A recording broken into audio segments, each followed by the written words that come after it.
One of the biggest new releases of the year, Prizm Basketball, is missing a lot of autographs. In fact, it happened to us here at CardsHQ in the Breaker Arena. A box was opened and there were no autographs inside.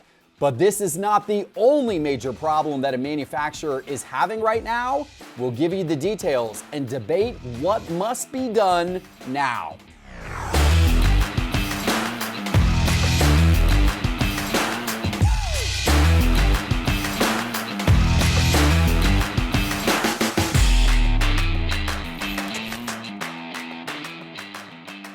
Hello, sports card investors, and welcome to another episode of Cards on the Table. And I hate, guys, that we have to start with another controversy, another bad story from the world of sports cards to start the episode today. But Teapot Doug, this is a doozy. You know, the brand new Prizm Basketball in hobby box format just recently came out. And of course, these hobby boxes say that on average, you get 2 autographs per box. But there's a big problem. We started to immediately see reports on social media that people were opening up these hobby boxes and they were finding 0 autographs inside.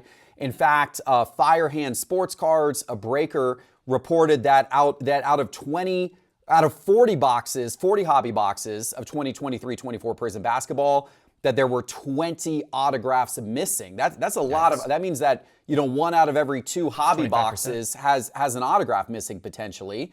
And then it happened to us here at CardsHQ. So this past Friday, a NASCAR driver, Ty Dillon, came into the store and said, I want to buy a box of Prizm Basketball. He bought one. He walked over to our Breaker Arena, sat down, live streaming on YouTube, opens the box. There's a crowd of people in the store watching. And guess what?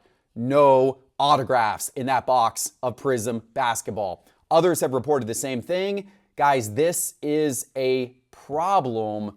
What needs to be done about this? What is your reaction to this? Doug, I'm going to start with you today. Well, this isn't uncommon. If you've been around long enough, it's called getting paninied. When you open up a box, there's no autos in it. But usually they're replaced with points or redemptions. And this is not the case. Now there's just nothing taking the place of those autos. It's extremely disappointing. It's right on the heels of their football Prizm having maybe fake autos potentially. So it's either fake autos or no autos. Pick your poison, right? Super disappointing. But they're not alone in this. You mentioned that Topps is having some issues as well. It seems like Topps has had a lot of issues recently. Most recently with the first card and the 1-of-1s on the back of it and everything like that. Yeah, they advertised. They even did Topps did a marketing campaign around the fact that they had these first cards in Topps Series 1, these like kind of sneaky 1-of-1 cards, but then they now just recently announced they actually forgot to print first card on those cards. You can still tell if it's one of those because it has actually a little 1-of-1 on the card, but like the big advertising campaign, the first card designation didn't happen. Yeah. But there's one giant difference between these two incidents. One of them is being addressed by the company, acknowledged, addressed, and has a solution in place. Whether or not you like that solution, that's up to you, but at least they're putting forth some effort. Panini is dead silent, as they always are, offer no sort of solution, as they never do. As a matter of fact, we're not that far removed from when they actually filed a lawsuit to avoid honoring redemptions for autographs. Panini has done the exact opposite of what you should do in a customer service position, but it's not going to stop because we're not going to stop buying their products. So what incentive do they have to actually improve their processes? I feel like none, and that's the really disappointing part. Yeah, I think in that case, Panini was responding to a lawsuit. I think somebody sued them maybe, and in their response, they said, we don't have this obligation to do this or whatever that looks like. But man, I am with you, and that's a great example, Doug. So when Topps discovered that the first card wasn't properly printed on those Topps Series 1 cards, they not only posted that to social media and said, hey guys, we made a mistake. And if this happened to one of your cards, if you find a card that's a 1-of-1 without that on it, let us know. We're going to swap out the card. We're also going to give you a credit. Not only did they do that, but they actually contacted us here at Sports Card Investor and they said, hey, could you help amplify this news? We made a mistake. Yeah. Can you put this news out on your own news channels so collectors know that we made a mistake and that we're committed to making it right? What has Panini done on the Prizm Autos? They haven't contacted us. Not only have they not contacted us, they put no statement out on social media as of at least the filming of this video. They have no statement on their blog. There's no statement on their website. I checked all of it today just to see, have they put anything out anywhere, even acknowledging that this has happened in any type of public format? The answer is no. That drives me up a freaking wall. And they might not. It drives me up a freaking wall. It is insanity, and I hate it for collectors. I hate it for collectors that we have a serious problem here with one of the premier hobby releases of the year, and the manufacturer is not acknowledging it publicly. Acknowledge it. Say what happened, apologize, make it right, have some method. Topps is doing it, Panini is not, and I find that to be loathsome. Yeah. They need to address the issue. If they address the issue, everything will be okay. There's also another interesting wrinkle in all of this. I don't know if this is the case, but I know now Fanatics owns a printing facility that a lot of Panini's products are printed through. Maybe this was actually Fanatics' screw up. But if that's the case, I don't know if that's the case or not. If that was the case, why wouldn't Panini say that? Why wouldn't Panini say anything? Yeah. Even if they don't want to say that, say anything about what happened here. Topps is showing how PR should be run. Panini is pretending this never existed. Anyway, all right, Teapot. That little Stephen A. devil on my shoulder has hopped over squarely. Is hanging out with you today. I like it. I feel like this time I just sort of went, like, first of all, not great for the shop when you have a premier individual coming in with people watching saying, let me open this product. And I bet not everybody else watching rushed over to buy a box of Prizm Hobby Basketball. But there's just problems with hits in general that have been compounding year over year. And Doug alluded to some of these. We've got fake autos. We've got auto pen autos. We've got autos as redemptions that expire and then you can never get anything else. You've got autos as Panini points. Most autos are now sticker autos. And then let's go down the path of relics, where it's not even from a player. It's not even player worn. It's just cut off of something. And it's so bad that it's to the point where Panini's the one doing that, where it's not from any player. And the verbiage on the back of the Topps cards that squarely say game used memorabilia on the front of the cards now confuse people coming over to Topps products because they see a similar verbiage that reads like Panini's on the back, but it's actually game used. So that's another whole dynamic where people are even getting confused about what these are all supposed to be called hits. Yeah. I don't think you can have that in a $1,000 hobby box. It's literally criminal, in my opinion. You're advertising something. Now they'll probably say, well, we said on average, not guaranteed. 2 autos on average, not guaranteed. And suppose that's the legal loophole, but it's really frustrating. And it's not on average. I mean, it's not on average. There's no 2 autos on average in this product. Nobody hit 3. No one's hit 3. No one's hit 4. Yeah. But we've seen boxes with 0. A lot of boxes with 0. You know, so I mean, it's all right. I know we went a little over on time there, but I can keep going. Yeah, no, I mean, I really find that frustrating. Look, mistakes are going to happen. I have all the sympathy for Topps and Panini with the volume of cards they're producing and with the complexities of the manufacturing, the number of people that have their hands on that. Mistakes are absolutely going to happen. Yeah. And all you need to do when it happens is just come out and acknowledge it and make it right. Yeah. Apologize, acknowledge it, say, here's what we're going to do about it. If you're going to charge record prices for sealed wax, say something. $900 for one of these hobby boxes. That's what the guy paid. That's Send what out your white paid. sparkle $900. packs. $900 for the hobby box. Yeah. And he gets no autos. Yeah. And if you have proof you got no autos, send it in to us. We'll send you a white sparkle pack or something to make up for it. Right? Yeah. Well, we won't. Panini should. No, Panini. Not us. Panini. Panini. No. Yes. Teapot will. Yeah. I won't. You will. You will. All right. All right. Okay. All right. Let's talk about a little bit of a happier topic, guys. Let's talk about PWCC's weekly auction this week. They have a card I absolutely love. They have the 1980, rookie card. Magic Johnson, Larry Bird, Dr. J is on that card. All autographed. Love it. Absolutely love it. It's a PSA 7 with an auto grade of a 10. I own one of these that is not graded with an auto grade of a 10. PSA 7 is actually a pretty hard to find grade in these cards sometimes. You know, it's as you get up that grading scale, a lot of these cards had a lot of defects. So that's not a bad grade for this card. It's a nice looking copy. Maybe I'll upgrade my copy. Maybe I'll make a bid on this. Teapot, what do you have your eye on in PWCC this week? I'm going a little against the grain here, I think squarely with a pretty good investment piece. It's the 1999 Pokemon Fossil. First edition booster box sealed. Hoping it's not G.I. Joe cards inside.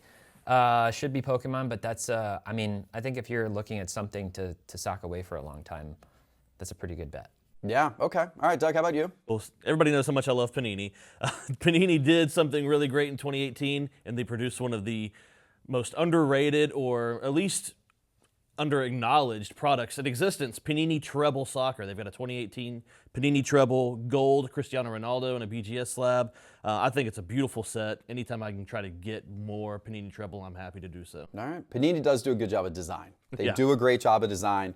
Give them all the credit for that in the world. Guys, all of these auctions and thousands of more items are all available at PWCC Marketplace. Go check it out right now. The weekly auction ends this Sunday on these items, so go check it out right now at PWCC Marketplace. Okay, guys, you did a topic. Oh, man, the debate's about to continue, Teapot, here. I'm going to get fired up again because you did a video this last weekend on the Market Movers YouTube channel, the Day to Die video, and I don't agree with some of what you had to say. I don't agree. Did you watch the video? Yes, okay. yes. Right. Why is there so much of a premium for PSA 10s? Tell us. You brought some visuals last week. Yes. I want to start with a quick question. We'll go quickly. Doug, and we'll put these on the screen. Which of these 3 cards would you rather have? Aurora. Aurora, okay. Which of these 3 cards, Jeff, would you rather have?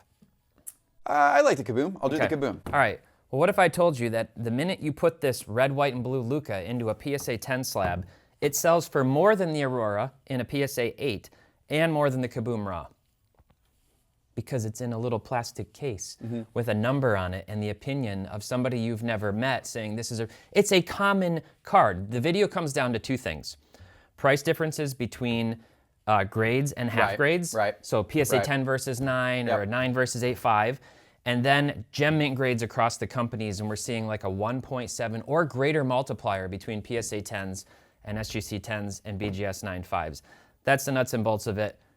Tell me why I'm wrong. Well, I actually think in that example, that makes sense to me. Like, I think your argument against it makes sense to me because we're talking about a red, white, and blue Prizm. We're talking about a Prizm card that is highly produced, that is mass produced. It's a retail product. It's not a hobby hit. Where the whole argument breaks down, though, in my opinion, is when you get to more rare cards. Because when you get to more rare cards, moving up the ladder, if you get into a situation where there's only a few PSA 10s on the market of a particular card, they're hard to find, they're hard to come by, there's maybe a little more PSA 9s, maybe a little, in my opinion, then it makes sense. The premiums make sense. And the eye-popping example of the Jordan card, right, of the Jordan that recently sold at Heritage Auctions, a 1986 Fleer PSA 10 Michael Jordan sold for what, $380,000 or thereabouts, and you look at this, you're like, wait a minute, it's crazy. That's why is that so much more than the BGS 9.5, the SGC? Well, in that case, that was a gold NBA. That was one of the best Jordan 10 copies in existence. The premium makes sense. It's a demand issue. The same way that the premium makes sense, the same way that if a 1952 Topps Mickey Mantle PSA 10, one of the 3, ever went on the market, it would sell for way, way more than the PSA 9. And the PSA 9 sell for way, way more than the PSA 8s. And that actually makes sense to me. I think that premium makes sense because it's scarcity and rarity. And the fact that it is so pristine is what makes it so scarce and rare. I think it makes more sense on vintage things than it does ultra-modern. For ultra-modern, for a lot, I get where you're coming from. How about you, Doug? I agree a lot with what you said, and I actually do think it makes sense for ultramodern in a way. I think there's a lot of smart people both in our comment section of this video and across the internet that will tell you buy the card, not the grade. That's a common phrase you'll hear. But here's what we run into. We run into modern cards especially, and even with the Jordan, not especially rare or scarce card. In a world where scarcity and rarity is largely manufactured with serial numbers, the only way to set those cards apart is through grading. Now, I do think too much emphasis is put on grading, but that's what we're getting into. How do you take this card and make it more rare than its counterparts? It's only through grading. And I think that's where, PSA 10s now have to have the premium, or just 10s in general, regardless of the grading company. But why is PSA more valuable than the other companies? Well, they've just kind of set themselves apart. They've run away from the competition over the past few years, and there's a multitude of reasons why, and we kind of addressed that on a previous episode, so I won't dive too far into that. But PSA has separated themselves from the pack, and I think that there's justifiable reasons as to why. And I think PSA 10s have also, or 10s in general, have pulled away as a way to make a card more scarce and more rare when we just don't have that in general, with the exception of maybe some few case hits. I would say watch the video. There's a lot of context. I definitely made it clear. I wasn't bashing on grading or PSA. This is the last thing I'll say. a card near and dear to your heart, your LeBron Gold Chrome Refractor rookie. I would not take that's BGS 9, right? I would not take that card and sell another $900,000 of your cards to get a PSA 10 of that same card. I wouldn't do that if I were you. When a card is truly rare, truly scarce, I would, because I want the most rare one. I want the most rare one, you know? Yeah, I mean, I guess if you have the means. But when a card is truly rare and truly scarce, the grade doesn't really matter that much to me. I've got a card that's out of 5 in grading right now. It's probably going to come back a 7 or an 8, and I'm not going to be that disappointed about it. Hey, you know what? To each his own. One of the great things about the hobby is people can collect how they want to collect. 100%. And what's important and matters to me doesn't have to matter to you, and what's important to you doesn't have to matter to me, and that is completely fine. Navigate how you want to navigate. So I appreciate the opinions, even though I think you're wrong. There's probably many, many people. In fact, I know a lot of people, by the way, if you read the comments on that video, everybody in the comments thought you were right. Everyone, it was like very glowing of the video, and a highly watched video. That was a big video too. It was a big video. Yeah, I don't know how many views it's up to now. Yeah, but it's a lot getting a lot of attention. Views. All right, guys, that video, by the way, that Teapot did, that is on the Market Movers YouTube channel. It's a different YouTube channel. You guys should go check that video out. Apparently a very explosive video, but make sure you're subscribed to the Market Movers YouTube channel.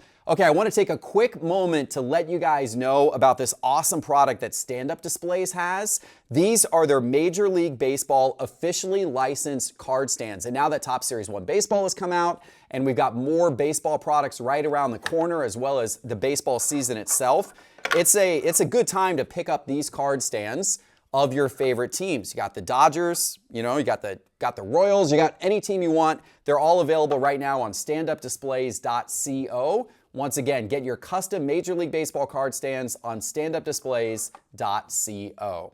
Okay, let's jump into our mailbag topic today, guys. We got a couple of good ones. The first, you probably saw over the weekend that there was a case of 1979 O-Pee-Chee hockey. Unopened sealed case of boxes sold for $3.72 million, setting an all-time record for any type of sealed case. This was an amazing discovery. It's the only known full unopened case in existence from, of course, Wayne Gretzky's rookie year, right? This is the iconic Wayne Gretzky rookie card that in a PSA 10, by the way, does well over $1 million, millions of dollars of that card, right? And what's funny is that this was from a collector who had stored away a whole bunch of boxes in Canada, and he didn't even know what he had. And it was ultimately his son who found the case behind stacks and stacks of other stuff. It's a cool story. But my question for you guys, what do you hope next gets unearthed from like some storage locker or something like that that nobody even realizes exists anymore? T-Bot, I'm going to start with you on this one. I'll go quick fire. I've got 5 different things. Okay. First would be a Hannes Wagner T206 in like record-shattering condition. Okay. Just finding a raw one somewhere stored that would come out and just flip the whole collecting world on its head. We know that's a big card. How about a really well-reserved Pele rookie? Like seeing one of those come out. There's soccer collectors all over the world, soccer fans. I wonder what lies out in the different corners of this planet that we live on in different collections. I always get really excited when I see big 90s grails surface. A cool one that came out recently was a Tim Duncan Gem Masters 1 of 1 that was on PWCC. That has a really cool story behind it. 1 of 1 from metal.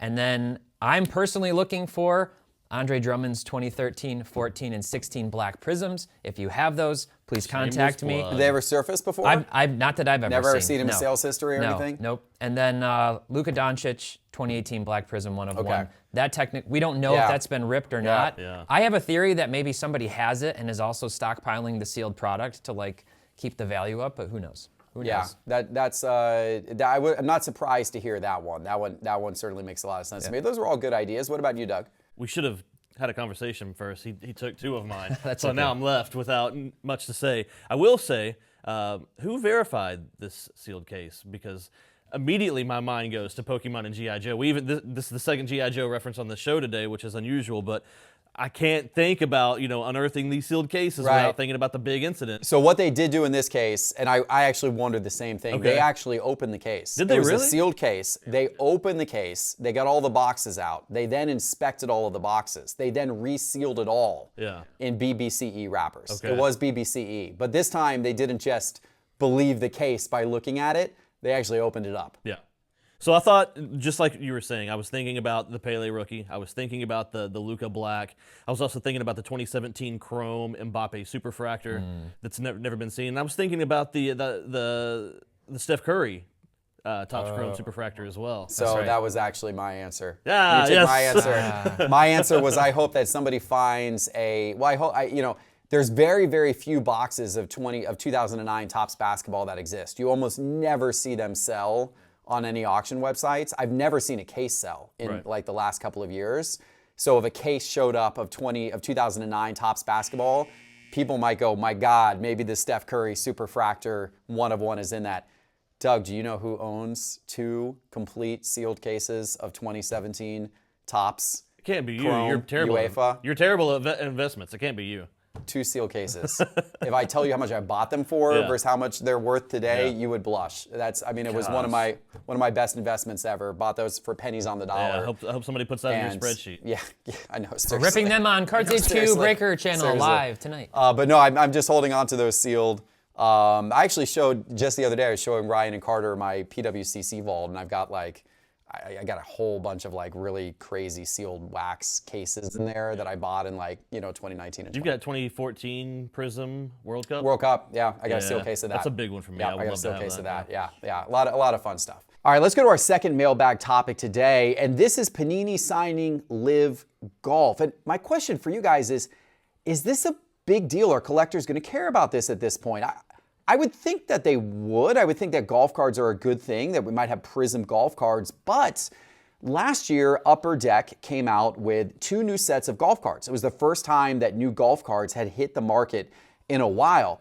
I expected those sets to be popular, to be met with some fanfare, and there wasn't a lot of discussion or excitement around them, it felt like. Topps came out with Topps Chrome Tennis not too long ago. I thought that was going to be kind of cool and people were going to get really excited. I didn't hear a lot about it. Are we at the point now in the sports card market where some of these alternative sports just don't draw the attention? People don't care about them as much. Back in 2021, when we were at the peak, everybody would have been all over this, I think. But today, do people feel burned on the alternative sports and they just don't care? Is LIV Golf a big deal? Teapot, I'm going to start with you. I think it comes down to the product execution. When I look at the Topps Chrome Tennis, I was excited about that. There hadn't been tennis cards in a long time. I like tennis.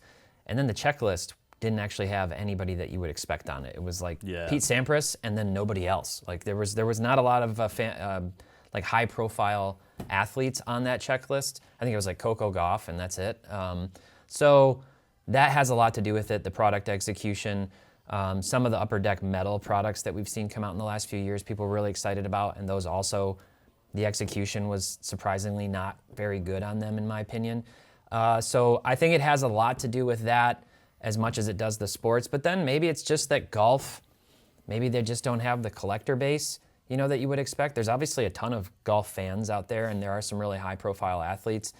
Maybe it's this transition period where it was Tiger, Tiger, Tiger, and now there's a bunch of really good golfers kind of winning majors. I don't know. At the end of the day, the LIV Golf thing is definitely not something that I'm particularly excited about. I was kind of frustrated by that whole situation and people splitting and leaving for different leagues. Now we see that in soccer with people going to play in Saudi Arabia. So, I don't know. Okay. All right. But you would think Prizm golf cards might draw some additional excitement, right? What do you think, I would Doug? think so. I think Panini missed the cut with this one. Oh, no. Oh, no. Oh, no. They're not on the leaderboard for you? They're in the I think trap. if this was branded Prizm Golf and not LIV Golf, it would be received differently, maybe just slightly. I think LIV kind of has a bad connotation to it with their sort of feud with PGA and stealing some of the top talent and kind of splitting that up into different divisions. I also think the cards having weird team names across the top kind of doesn't do it for me. If it was just the golfer and the golfer's name and not the Rattlesnakes or what, they have these really awkward team names across the top. Get rid of that and I feel better about it as well. But I think alternative sports in general, and going back to what you said about 2021, people would have been all over this. Well, I think people have kind of learned their lesson. People were always basketball and football and baseball got oversaturated and overpriced, and people became pretty well informed on those products. People started looking for the next thing. Jump into F1, let's jump into UFC, and those things would blow up. WWE and then nosedive. I think people maybe have gotten burned by some of that, and they're looking to avoid getting burned in a similar fashion. So, things like Chrome Tennis or Prizm Golf aren't going to explode because people may have learned their lesson, jumping into alternatives too quickly. Yeah. And that's probably what, the lack of fanfare, in my opinion. Yeah, all fair points. I hope it gets a little bit of buzz when it comes out. I think it's going to be fun to see some new golf sets, but I just hope the autos are in there if there are autos. oh gosh. Burn. All right, guys, we hope you appreciated today's episode. If you did, please hit like and subscribe. Check out these cool card stands at standupdisplays.co, as well as the weekly auction at PWCC Marketplace, and we'll see you next time. Take care.